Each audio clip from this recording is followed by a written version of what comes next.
Hello everyone, जैसा कि मैंने आप लोगों को बताया कि ये क्वेश्चन मैंने स्किप किया था। ऑल्दो मैंने ये क्वेश्चन इंपॉर्टेंट क्वेश्चन सीरीज़ में रखा था, पर अभी तक मैंने नहीं दिया था क्योंकि कॉमर्स एंड साइंस के बच्चों को बहुत डिफिकल्ट है इस क्वेश्चन को आंसर करना। इंडिया का नेम, इंडिया कैसे आया, भारत कैसे आया, इसके लिए आपको पूरी हिस्ट्री ज्योग्राफी सारा जानना होगा। पर फिर भी इन केस कि आपके पास ऑप्शंस कम हो और आपको ये क्वेश्चन अटेम्प्ट करना पड़े, you can have a last minute look on this. सबसे पहले हम बात कर लेते हैं कॉन्स्टिट्यूशनल स्टेटस की। तो इंडिया एंड भारत, आर्टिकल 1 हमारे कॉन्स्टिट्यूशन में बताया गया है कि हमारे देश का नाम इंडिया होगा इन इंग्लिश, एंड भारत हम इसे हिंदी में बुलाएंगे। Article 1 states it. Okay,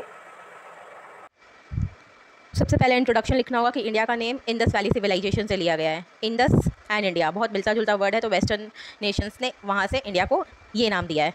Bharat की बात करें तो इंडिया में जो मेजर क्लैन रहती थी, जो मेजर ट्राइब रहती थी, उसका नाम भारत था। वहाँ से भारत नाम आया है हिंदी में।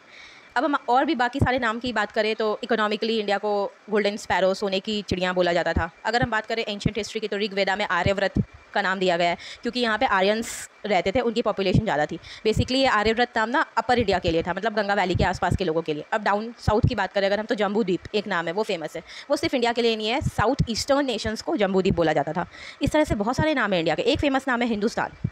अकबर के टाइम पे ये फेमस हुआ था नाम, आईने अकबरी में अबुल फजल ने इस नाम का जिक्र किया है। तो आपको सब कुछ आना चाहिए, ज्योग्राफी आनी चाहिए कि इंडस क्योंकि इंडिया से बहता था, इसीलिए इंडिया का नाम इंडस से आया है। उसके बाद आपको हिस्ट्री पता होनी चाहिए कि अकबर के टाइम पे आईने अकबरी में हिंदुस्तान वर्ड का जिक्र किया हुआ है, इसलिए हिंदुस्तान भी इसका एक नाम है। That is why I had not clear this question before, but you can have a minute look on this question also. Thank you.